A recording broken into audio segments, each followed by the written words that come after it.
Hello à toutes, je suis Estelle Vie, avocate en droit des affaires et en droit des sociétés. Je suis contente de vous retrouver après ces vacances. J'espère que vous êtes bien reposés de votre côté et que vous êtes prêtes pour cette nouvelle rentrée qui s'annonce palpitante.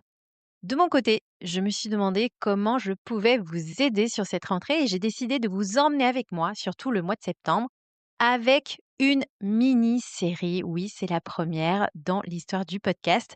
Et l'objectif, c'est de vous proposer un mini-épisode par jour jusqu'à fin septembre pour bien démarrer cette rentrée, pour vous protéger comme il le faut sur les angles morts, sur les sujets qui vous tiennent vraiment à cœur dans votre vie d'indépendante, de solopreneur ou encore de chef d'entreprise.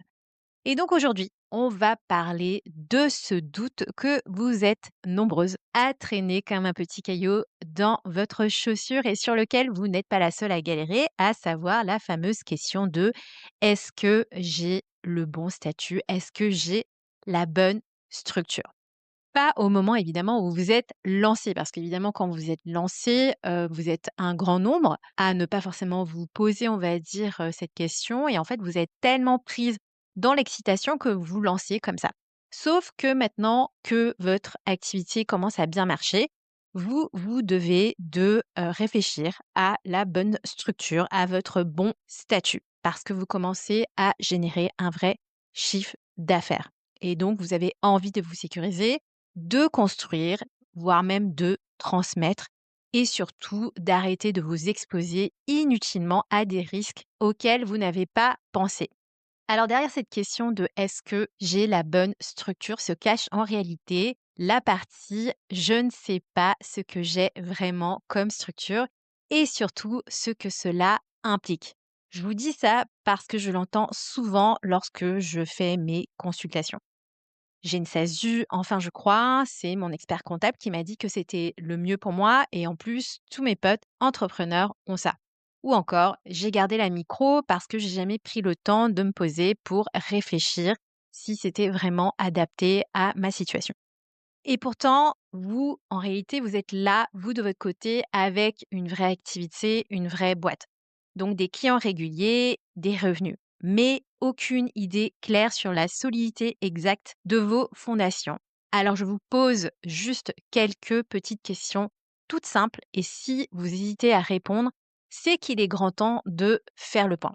Est-ce que vous savez si vous êtes réellement protégé en cas d'arrêt de travail? Est-ce que vous versez une rémunération suffisante? Qu'en est-il des dividendes si vous êtes en société? Quels sont les impacts financiers et fiscaux entre ma rémunération ou encore mes dividendes? Est-ce que vous pouvez vous augmenter comme vous le souhaiteriez? Est-ce que ça ne coûterait pas trop cher pour votre boîte? Et est-ce qu'il existe aussi des solutions pour réussir à optimiser vos finances pour construire encore d'autres projets comme acheter mes locaux, par exemple, et cetera, ou encore la question de la retraite. Est-ce que vous avez un plan clair pour vous en soucier dès à présent tout en étant entrepreneur? Et spoiler, très souvent à toutes ces questions, je vous rassure, 90% des entrepreneurs ne savent pas y répondre et il ne faut pas paniquer parce qu'en réalité, vous n'êtes pas seul. De mon côté, je vais vous faire un rapide topo du pourquoi, du comment sur les différentes structures, notamment le URL, la SASU, l'EI ou encore la micro. Donc tout d'abord, l'EI ou la micro, je rappelle que la micro-entreprise, c'est avant tout une entreprise individuelle. Donc ce système peut marcher pour démarrer donc en micro. La micro, en général, c'est un peu tout ce que vous faites, mais également si vous êtes dans un cas, on va dire, de side business. Il n'y a pas vraiment de structure ou de personnalité juridique à proprement parler, donc c'est vous et vous seul qui allez incarner vous-même votre entreprise. Votre patrimoine, donc, est automatiquement séparé en un patrimoine professionnel et un patrimoine personnel. Et là où est-ce qu'il y a un petit red flag, c'est que, attention, quand vous commencez à faire du chiffre d'affaires, parce que forcément, ça peut commencer à piquer au niveau des impôts. Et en réalité, 80% de mes clientes qui viennent faire un point sur leur statut ont justement un sujet concernant les impôts du fait de leur statut. Si vous avez une URL, vous avez décidé d'avoir une structure en plus, donc une société à côté de votre propre personne.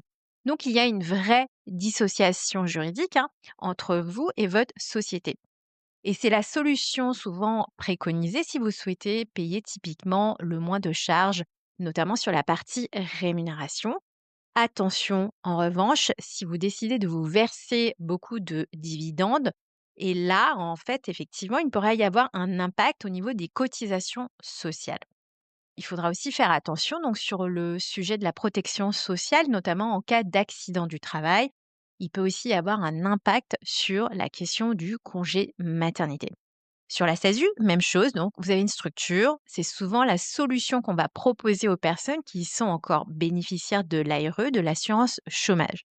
En fait, c'est la solution idéale si on veut beaucoup cotiser parce que, au sens de la sécurité sociale, vous êtes assimilé salarié avec, en revanche, la contrepartie de payer des charges beaucoup plus importantes comparées à une EURL.